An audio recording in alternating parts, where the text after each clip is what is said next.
Welcome to Natural Habitat Adventures Daily Dose of Nature. I'm your host, Brooke Mitchell, and today's topic is preserving biodiversity through seed saving with Jandai and Peggy Reents, co-founders of the Pun Pun Center for Self-Reliance, an organic farm, learning center, and seed bank in Thailand. Thank you so much for being here, Joe and Peggy. Also, everyone, Peggy will be joining us in a little bit, but I will give the floor over to you, Joe. Thank you, Brooke. Hello, everyone. My name is John Jandai, or my nickname is Joe. We can call anyone is fine. I'm a farmer. I grew up as a farmer, actually, and then I feel like I did not think about seed saving at all in the beginning until when I start to be older and older people. I noticed that something that I used to eat, I used to like it when I was kid, is gone. For example, when I was kid, I love watermelon. We grow local watermelon. We have two variety of watermelon in when I was kid. But now those watermelons gone. I try to find this watermelon in many places in neighbor country also, but it's gone. And then I think at the beginning we grow watermelon. It's so easy to grow. We just till the soil and stick the seed in the soil and leave it like that. 3 months later, they grow well and then they have a lot of fruit. But later on, there's a people came from a company. They start to give free watermelon seed. They said it's the best watermelon seed. It's hybrid seed, and they give it for free. People love it after that because they grow fast and high yield and cut it off. It's very beautiful red color. But next year we need to buy it. And then after we bought that watermelon seed to grow for a few years. Our local watermelon seed disappear after that. And then after that, we have no local seed in our hand. The price of hybrid seed rose up very fast after that. It's not happened with watermelon only. It happened with most of things that we eat in our life. So I feel like we have no seed in our hand now. Most of farmers have to rely on seed, hybrid seed from the company, and then those seed very expensive price. And those seeds were developed for the market. They did not develop for human. They developed to make them grow fast and high yield. So it's good for the market because you can produce a lot and people love it because you can produce a lot. But the problem is when you produce a lot, you need more fertilizer. Most of all of the hybrid seed that we grow now, they were developed to grow fast, so they need to eat a lot of food and water. So we need more fertilizer, more irrigation. And in the same time, they grow fast and high yield, eat a lot. So they are very weak. When they're weak, they have more sickness. So we need to use more chemical, more herbicide, more fungicide, a lot of chemical will add in there. So it costs more money in farming for farmer like us. So we produce a lot, it's true, but the cost of our produce very high. And in the same time, when we produce a lot, when we sell in the market, the price going down. So that's why most of farmers in the world are in debt. And then most of farmers in developed country, they survive because they subsidize from the government. But for the many poor country, they cannot survive when they use the hybrid seed. This is the beginning of debt in our village at the beginning because we need to spend so much money on farming. When I grow watermelon when I was a kid, we never invest money. We just we have our own seed. We don't need a lot of fertilizer. We don't need a lot of irrigation, but they were adapted to the climate, to the situation that we have. That's easy for us. So now when farmer has no seed in their hand, we need to rely on a few company in the whole country. And then now Thai people, 70 million people, have to eat only the food that the company own the seeds only. We have no local seed in our hand anymore. 70 million people have to eat one variety of chicken. We used to have many variety of chicken in the past, but now the whole country eat. We have only one variety in the market, one variety of pigs, one variety of eggs from the chicken, one variety of chicken. So we eat less and less and less variety in our life, but we eat bigger amount. So it causes quite a big problem in our life because we have more sickness in our life that we cannot heal it easily. Like a diabetes, we don't know diabetes before, but now we have a lot of diabetes. We have cancer. We have many sickness with no germ now. So I think it's related to our food, related to what we eat a lot. Because we eat less variety, doesn't mean we have not enough nutrition. Because more variety is more nutrition. Even rice. 50 years ago, Thailand have more than 20,000 variety of rice. Now, only 50 years, now we have less than 5 varieties of rice in the market. Only my village alone, when I was a kid, we grow more than 10 varieties of rice. And now the whole area, the whole region that I live now, people grow only 2 varieties, jasmine rice for sale and one sticky rice for eating because we eat sticky rice. But we grow jasmine rice for sale. So when we have less varieties, the problem is we have a lot of problem. Before that, we have more than 10 variety in each family. When we have flood, some variety, they're very strong. They can extend the stem up to 3 feet in one night. They can survive flood easily. So even we have flood, we still have rice, we have food to eat. Some variety that very strong, they can tolerate to drought. We have no rain for many months, they still survive. But another variety die. Some variety is strong, they resist to sickness easily. So when we have more variety, doesn't mean we are secure. We always have food to eat. So diversity is security for us. But now we have less diversity in our food, our seed system. Whatever happened, we lose everything. So it's a big problem for us. And then in the same time, when we eat less varieties, it's easy for the corporation to monopolize our food. And then when people eat only chicken and pork, we eat less and less freshwater fish. Before that, Thai people rely on freshwater fish mostly. But now we were trained to eat only chicken and pork. What happened is we need to cut a lot of forest, the whole country to grow corn. Because we need corn to feed chicken and eggs and pork. So it have the big impact on the environmental system in our country.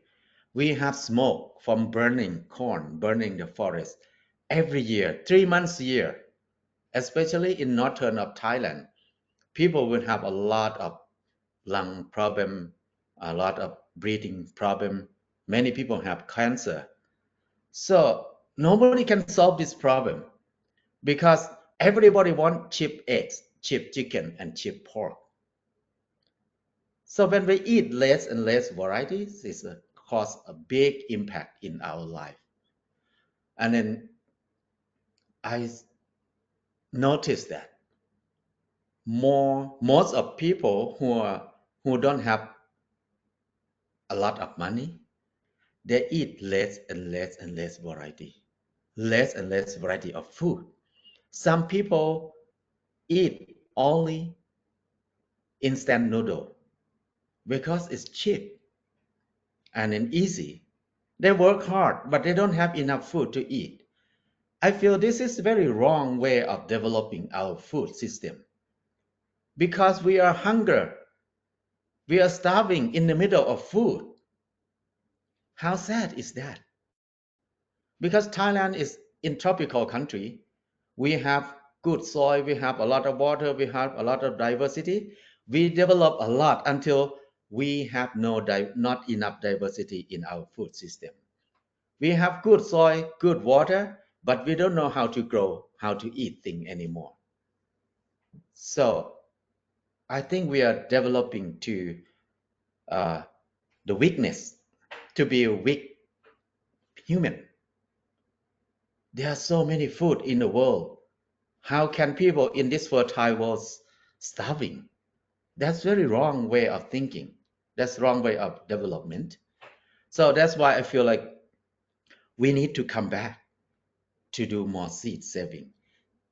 If we have no seed, we have no freedom. At least the freedom on our health. Now we have our life, but our health is in the hand of a few company. We cannot do anything. If they want us to be diabetes, if they want us to be cancer, they want to be anything, we have to be like allergy. Everybody, everywhere we can see people have allergy everywhere now. Before that, 30 years ago, we don't know what is allergy. We never have this. But now it's very normal, very common. So I think we need to come back to save seed, to have our own seed, to have seed in farmers' hand. So that's why we start to a farm.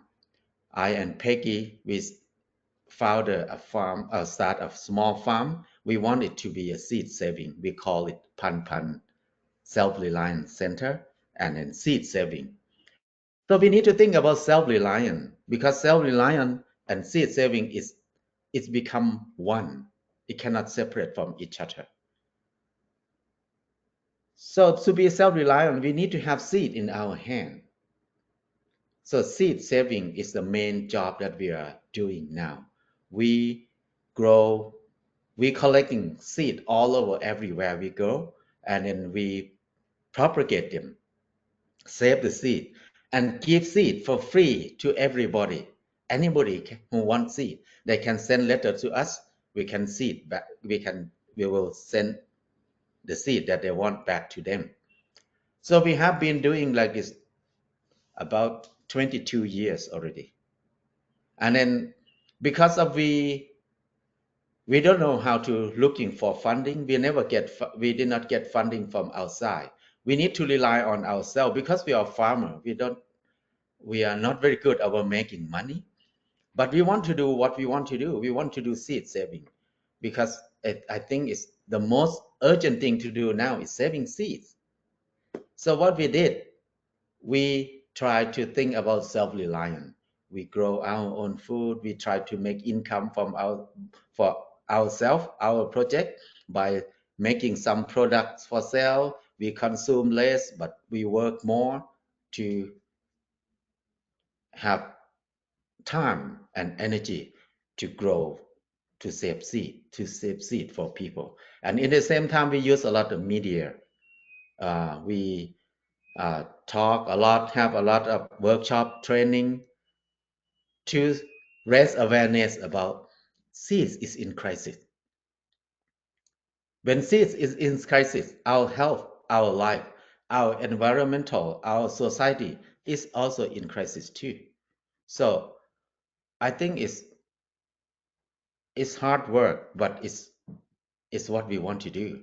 So we enjoy working on seed saving for 22 years so far. And then we've now more and more people in Thailand, they'll be more aware about seed saving. But we want to spread more word to make the movement of seed saving grow more, because the seed disappear from the world every day and never come back. If we're too late, we will have less and less and less food. Just think about when I was a kid. We have more than 2,000 variety of fish in our river. But now we have only 3 freshwater fish in the market. We have more than 200 varieties of chicken or of vegetable that we eat per year. But now we have less than 10 varieties of vegetable in the market. That's so sad. And then in the next 10 years, how many variety we can eat? I can't imagine if we develop our way of eating in this way. In the next 10 years, when my son growing up more, he maybe have to eat food in the capsule. No real food to eat. Because that's the way the corporation want us to be. That's the way they can control our food. They can control our life. So when I look back, I feel like I enjoy eating this kind of fish, eating this kind of fruit, eating this kind of vegetable. But now all of them's gone. There's only one chicken, one kind of chicken, one kind of pig in the market. And now I can see more and more people start to eat food in the capsule or in the pill. They have fiber capsule for cell, they have calcium, they have protein, they have many things in capsule. I feel so sad because the taste of food is the gift of our life. When we eat with food with no taste, what's the meaning of life on this earth? So we want to save more variety so our children can enjoy the taste of food. The taste of food tell us the diversity of nutrition. Like Thai vegetable, we have many tastes. Different vegetable, different taste. We have bitter taste, sour, sweet, tannin taste, bland taste, or many different kind of taste. Each taste, each color, it tell us that they have different nutrition. So more diversity of taste, diversity of food. That means we get more nutrition. There are so many mineral, vitamin that we don't know. We haven't named it yet because they're so tiny. So we did not pay attention on it. So we know not many. But even the small amount of each variety is still important for our life. So now I think it's the time for us to be aware about this before most of them will disappear from the world. Now we have been working for 22 years, and then more and more people interested about seed saving more and more. And then we have to do more and more training because more people want to come and learn from us. And then in the same time, we train we do training about self-reliance also. Self-reliance means rely on ourselves at least for basic needs. Food is the number one thing that we need to think about. If we have food in our hand, that means security. So we need to know how to grow food. We need to know how to cook food. And we need to have seed to grow food for ourselves. And the second thing is shelter. We need to have our own shelter. I feel so sad that people have to work. Some people work more than 30 years to have a house, to pay for one house. It's so sad because the bird never go to university. The bird have no credit card, no nothing. But the bird can build their beautiful nest in a few days. And then they can enjoy their life. They can have a lot of freedom. But human, we think we are the most clever animal in the world. But we don't know how to build our house. So many people have no house. It's sad. So we learn how to build our house from mud. We do adobe house or earthen house. We learn how to make house from straw. We make house from wood. We make house from sandbag. We make house from everything around ourselves. We try to learn to be like an animal. Animal, they can make their thing around themselves. So we can do that too. That's what we learn, and then we have a lot of experience about this, and we did a lot of workshop about shelter. And the third thing is about daily needs, what we use in our daily life.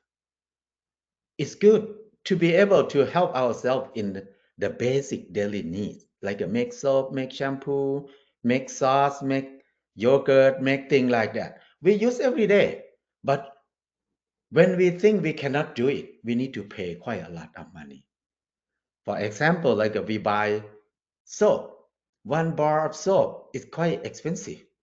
But if we make soap ourselves, we spend maybe a few dollars.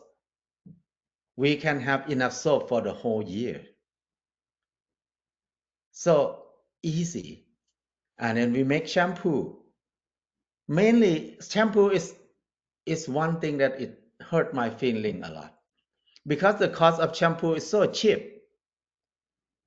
It's less than $1 for a small bottle of shampoo. But we pay very expensive. Some people can buy maybe $11, $20, something like that. But most of the cost we pay for the cost of the bottle, the packaging. Do we need that bottle? No, we need shampoo. So we pay $20 to buy one bottle of shampoo. When we use shampoo, we did not save that bottle, fancy bottle with us. We throw it away. This is one thing that it's hard for me to understand the way we design our life. Why we need to buy garbage in an expensive price. So when we make our own shampoo, it maybe $4. We have more than 10 liters of shampoo. We can use it more than 2 years. And then we don't need to use a bottle because we can refill in any bottle that we have. So this is one thing I feel like there's so many things like this we can do it. So daily need is one thing we think is important to be able to rely on ourselves. And the last thing that I think is very important is about self-healing in the basic sickness. We learn how to do natural building, we do massage, we use acupuncture, we use water for healing, we use fire for healing, we use herbal medicine for healing. So this something simple around us can help us in the basic thing. But it doesn't mean we refuse conventional healing. If we cannot help ourselves, it's more than we can do it.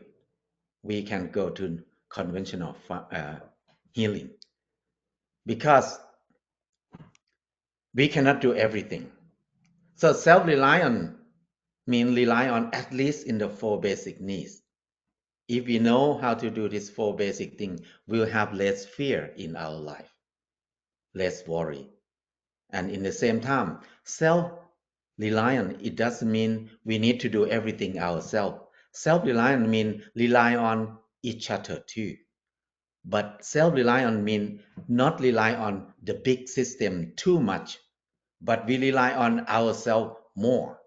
So I don't need to grow, I don't need to make uh, soy sauce, don't need to make soap or shampoo all the time. I can support neighbor or people nearby us who like to do that. So we just rely on each other in this way. So this is the way we do at our farm now. We focus on self-reliance. And self-reliance, the most important thing is saving seed. No seed, no food. No food, no life. So seed is happiness. Seed is freedom.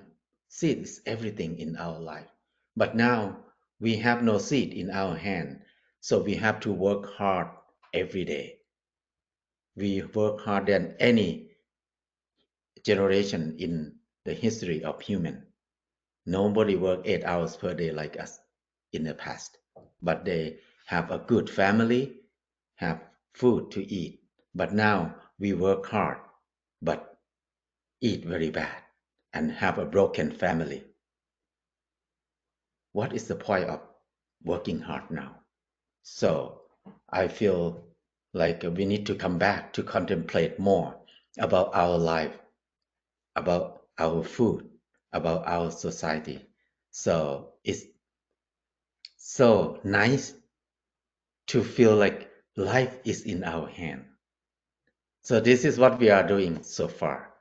Self-reliant and seed saving is the main job for us. And then now I want to let Peggy, my partner, to show some slideshow. She's a co-founder of Pan Pan together. We work together. Peggy worked together from the beginning until now. So let's Peggy show you some picture. Hi, my name is Peggy, and yeah, like Joe said, we are partners and also co-founders of Pun Pun Center for Self-Reliance, as well as some other projects there. So I thought it'd be fun to show a little bit of our work in another way and talk a little bit about how it is there, and what kind of stuff we're working on and who we're working with. So our organization or our center is called Pun Pun, and it's two Thai words that mean 1,000 varieties. So it's an idea of obviously biodiversity, as we were talking about now, and the importance for conserving that. As Joe was kind of just expressing around the problem of the issue, there's also just a lot of opportunity for the conservation of the seeds that are still there. I think a lot of people are not saving seed anymore, but in certain areas they are, in certain more remote areas of ethnic groups.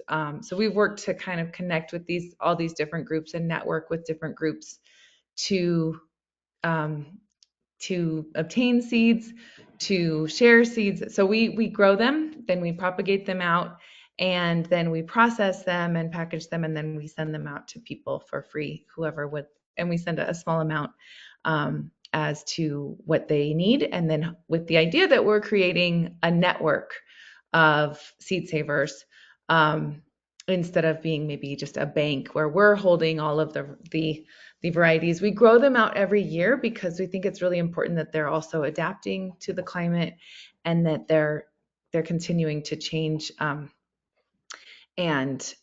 kind of adapt to their surroundings. So we do workshops and trainings at the center throughout the year. Although a lot of people may know about organic farming, there's a little less focus on the seeds part of that, and how that affects farmers, and just having those seeds in people's hands, in growers' hands, having them know how to process them, and making sure that those long-standing traditions continue. So we do workshops with people from around the region and internationally. Within Thailand, we've seen a large movement coming back to the importance of seed saving. And now we're starting to work with other groups around that. So, and as also like Joe said, we do trainings on what we kind of talk about in Thailand. They'll call it self-reliance, which is this idea of self-sufficiency, but also communities, building strong local communities that are relying on each other and creating a local hub. He said he touched on shelter. We also teach earth and building techniques and do workshops and trainings on that throughout the year, which is just a very empowering process for everyone to see that they can build it all from their hands themselves. So from making the bricks to putting them together, all of the stages of the process of building your own home and then seeing it become a home. And we work with all kinds of groups around this, whether they're kids groups, women's groups, temples, whoever, just because it's such an accessible building technique that we really want people to, anyone feels like they can do it, and that's really fun. So, the idea overall is just all of the varieties that we used to have and what those had meaning for our communities. What are the cultural significance of these varieties? How are they used? How do we cook with them? What kind of traditions are they in? And that all of that continues to not only just stay and not be lost, but also just to continue to evolve and grow within our, communities. We've started to work with the slow food movement in Thailand, and we've started to, every year we have a festival. This last year, the focus was Know Your Roots, and we focused on tubers, which are a really large source of food security for many communities. If you have a drought or you have some other kind of issues with, climate change and whatever, a lot of communities in Thailand included have always had that food security of having roots under the soil that you can eat. But a lot of that is becoming lost. There's a lot of nuance to that. How do you eat those? Some need to be boiled 3 times and rinsed and all of these things to be edible, but it's they're a great source of nutrients and culture. So this is the focus this year, but we're working with these different communities groups, and we're also building a national network called Common Seed, working with a lot of youth who are interested in seed saving, because obviously this is more in the hands of our older people in our communities. So having them, and they're creating varieties, they're establishing varieties, they're maintaining them, they're sharing them. And so we're really excited about that work too. And that's through Common Seed. And now we're working, with Joe's work, we've worked to help them to establish that network, and are now doing trainings together with them to help more and more people know about seed saving. So here's a little bit, this slide shows, the links to our work.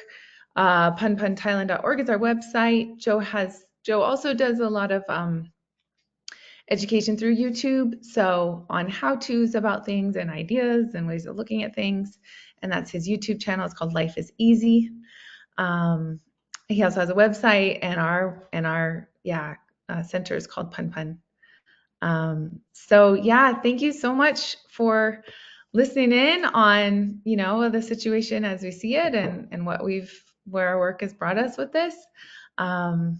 I think that's about what we have to share. So I wanted to send it back to Brooke and open up for some questions. Oh, that was incredible. You just talked about so many different things and touched on so many things, just the idea of saving seeds, and it's connected to so many aspects of our life. So thank you for diving into that with us. We do have some questions here, and everybody, please feel free. We have lots of time for Q&A. So drop your questions in your control panel, and I will ask questions until we're through them. So first here, I have a really great question, and I think I'm just going to read it to you verbatim, and then you can give us your answers here. So let's just go for it. Hybrid seeds and mass production were thought to be the solution to feeding more people cheaply. Now consumers are used to and demand cheap food prices. How do we resolve the disconnect between the cost of producing quality native crops using safe seeds and the demand for cheap prices from the consumer? That's a great question. Actually, hybrid seed is very cheap food for consumer, but actually it's not cheap because there's a hiding cost behind it. But the hidden cost of the hybrid seed is the shoulder of farmer and poor people. So these people are the people who work hard, invest their money, invest their labor, work on their land. So they risk their life with using chemical. Many people get cut off their legs, many people have cancer. So these people are the main person who carry the main cost of the food that we eat now. So we have very cheap chicken to eat now. We don't know what's the real cost of it because nobody, like a farmer, nobody care about them. When we looking for the food in the market, we always looking for the big, the beauty, but nobody think about how much farmer get paid. So it look like a chip, but there's somebody carry the real cost of it. So that's the hybrid food. But the indigenous seed, the local seed, we can develop it. We can make it high yield too. But we did not develop in that side. Even hybrid seed, they develop it in the way that farmer cannot use seed again. They cannot save seed again. They need to buy seed every time when they grow. But why they don't develop until they can use the seed again? That will help farmer decrease their expense a lot, decrease their burden a lot. But nobody want to do that because they want everybody to buy seed every time. So I think if we go back to develop indigenous seed to make it become indigenous, become like a pure seed again, it doesn't take longer time, but it will decrease, make the price of food going down more than this. So that's our experience.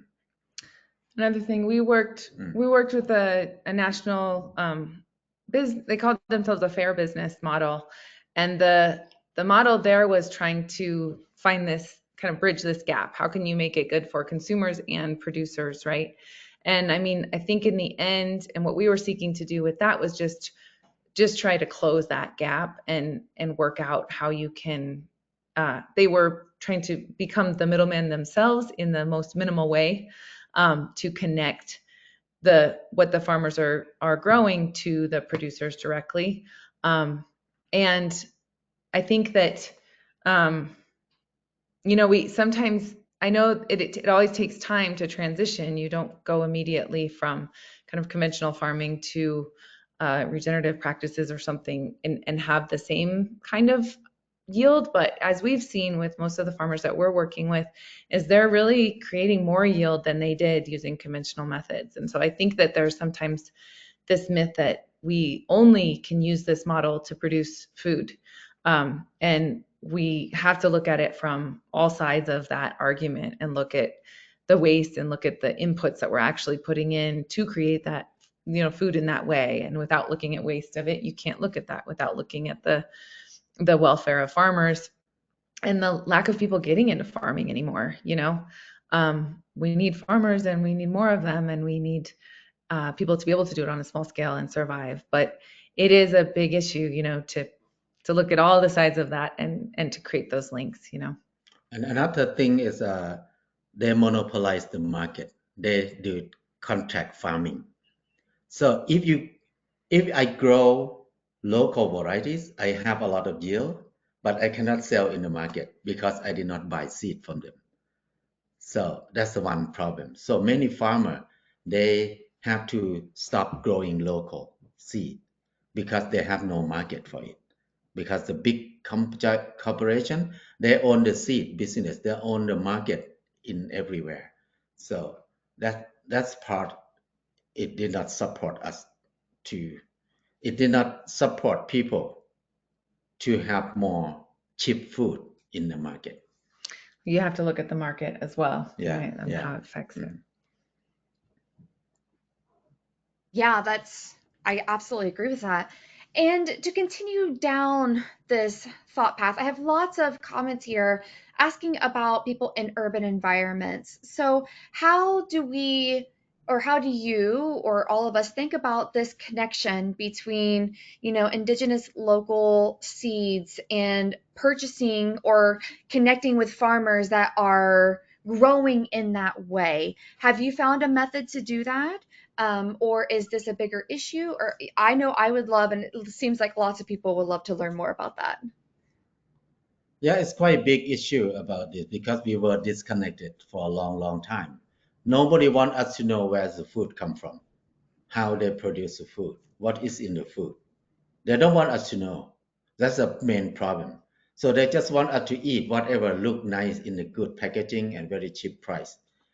But the solution that is hard to do, but we have to do it, is how can we reconnect again between the urban people and farmer, the city people? How can we reconnect together? So now I think many people try to reconnect it again by uh, connect what do you call CSA, something like that. And then in Thailand we start a company we call Fair Business Company. So this company will try to connect city people and farmer together. We will do training, and then farmer can come to the training, consumer come to the training. So each people know each other. And then we start a farmer market, we start a restaurant, we start uh, business on food in the city. So farmer can have a place to sell their food, their produce easily, and then consumer can come and buy it, and then they know who grow this one. So this is the way we connect, and every like a month, maybe one weekend, something like that, city people can bring their kids to visit farmer to help them weeding, to help them harvesting. So that's the way we connect with our food. And then we know that in the beginning we maybe pay a little bit more expensive because of transportation management, because it's small scale. That's why the cost is a little bit higher. But when city people pay more attention about eating, select what to eat, what we know, we need to know where the food come from. Not very long, when we have more demand, farmer will grow more and then they develop more technique, and the price will go down, down, down after that. I think when people know each other, it's very good relationship is very important, because farmer when they grow for commercial, they don't know who's eating, so they can spray, they can use chemical as they can, they don't care because they don't know who's gonna eat it. But if they know that they grow for this group of people and this group came to visit them, it's like a family member. You don't want them to eat bad food, so you grow very good one. So that's the way we reconnect again, and then the price will be fair for everybody. Yeah, I mean, and if with the varieties, like trying to grow more and keep all these varieties, if nobody eats them anymore, there's really no use to do them either. And that is the difficult part of it, is because like you talked about in Thailand, contract farming is really pretty common. And so they will give you the seed and then they come back in a certain number of days and get the yield. And that's with chickens, that's with pork, that's with corn. And that's become kind of some of the easiest way for farmers to do it, but they don't often even know like that it's a system that's made up for them to be in debt. And once you're in debt, you're just in that cycle, right? So I think the markets are really what is going to propel seed saving happening or not happening. If people were using, if urban people are asking for them and wanting these varieties and then continuing to use them, yeah, that's what farmers are going to grow it for them, and it's going to stay within our, our food cycle. And the food that people like in Thailand, the food that people eat in the countryside versus the food that people eat in the city is really quite different. And there's so much more diversity in the food that's in the countryside.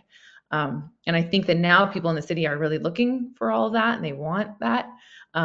But it's just making the connections, right?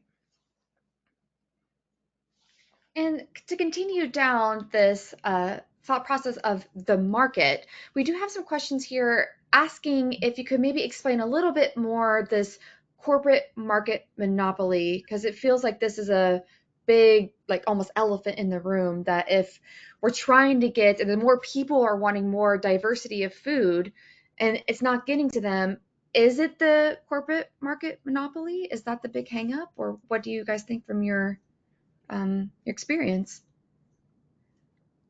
I think that the corporation, they monopolize the market a lot. Like in Thailand, there's one giant company who own, I think, more than 70% of the food in the country, because they own the biggest supermarket everywhere in the country, and they own 7-Eleven. So it's every spot in Thailand, more than 10,000 shop of 7-Eleven in Thailand. So this company, they own seed business, they own pig and chicken and eggs and fish and everything. So in their supermarket, in their retail shop, they will sell only what they own only. So it's quite a big thing. It's not easy for small farmer to be able to sell their produce in this market. So they have to sell in the small local market only. But city people, they don't have a chance to access to those vegetables. So that part, I think, is a big thing. It's very complicated for us. Yeah, but I can see a big change in the 20 years that I've been living in Thailand from, and with, along with that was the growth of these big companies, because and the real fear in the future would be there's no street vendors anymore. Everyone just goes to the convenience store to get their food. And that's a big part of Thai culture, right? I mean, if anybody has been to the region, street food and people selling their own food and markets, like this whole culture that has been sustained for generations, there's a threat there that could be lost, because it's these companies are doing a more efficient way of production, which they would, in that way, which is causing farmers to be in debt, but farmers are having a hard time finding their own market outside of that. So it's easier to do the contract farming in many ways, because they come and give you the seed, they come and give you the chicks, they come back and get them, buy them from you. But in the end, you're the one, the farmers are the ones that are taking the responsibility there, and not really even making income a lot of the time. So it's complicated, and it's all kind of interrelated. I mean, that's why seeds kind of come into play with this as well, with those companies. But it's a culture shift too. And so, and it is, we kind of say the market is obviously like a huge phrase for it all, but where people are buying their food from is really just making a big impact on all levels of that process. Is transportation then? I know you had mentioned it a little bit, Joe. Is that one of the big hangups here about just getting these products to a market where people would buy them? Or what's that hangup that you guys are seeing? Hello. Like, why are people not having as much access to sell their stuff directly themselves and create their own market? I think, is that? Yeah, because yeah. because farmer, they have no connection in the city. So to open a shop in the city is not easy because so expensive. And then normally people in the city, they like to go to supermarket, but supermarket in the hand of the big corporation. That's why it's hard for farmer to sell their produce. They have no access to the main market. That's why we start to work with slow food movement with the many restaurants. So we want to connect with the restaurant, and so we can sell our produce to restaurant. And then slow food is good because they explain to customer where is kale come from, where is salt come from, where is the chicken come from, who grow this rice, who raise this chicken. So that thing, I think, is the way to create our new system in like a to be independent from the main system. So this way it's maybe slow, but it's the way we can do it ourselves. We don't need to fight with anybody. We need to try to fight to change the policy level, but we can start to do it now. So I think slow food movement and then many restaurants who have the same idea like this, we try to connect together, try to work together more now. Yeah, any way of connecting farmers, I think, with consumers and with restaurants, with chefs, all of it. And I think there's a lot of initiatives here in the States, and then, there's a lot of things happening in Thailand too. But I think that it's just a lot of work on a farmer to be, most farmers that we know, they don't want to be responsible for growing the food, harvesting and collecting and processing, and then also looking for markets and selling and all of that part themselves. I think that there is a space there that is really beneficial when other people, meaning consumers, are coming in and making those connections and seeking them out and making more direct opportunities for them. Gotcha. That was very helpful. I'm sure that answered lots of people's questions, as it did mine.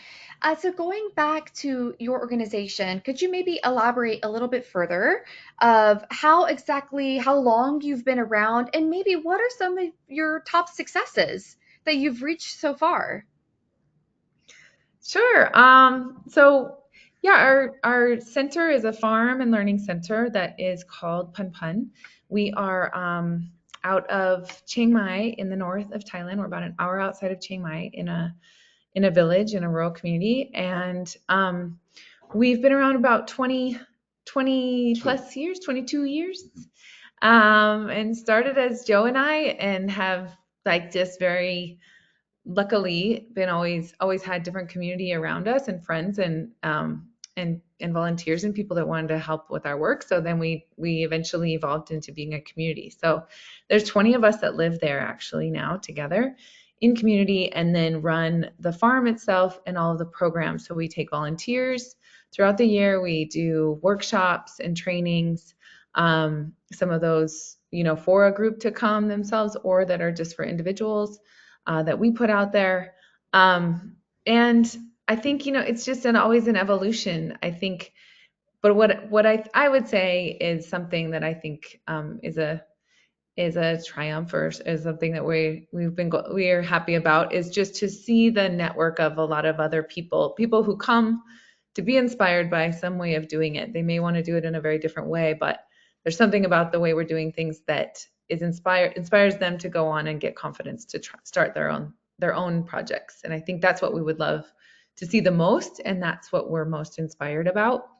It depends what you come and what you're interested in. We do low-tech water filtration, so appropriate technology using biofuels, appropriate building styles, so earth and building, the growing of organic food, and then the also, using it in the kitchen, and how to cook, and how to process and make products out of that, and then obviously the seed saving aspect as well.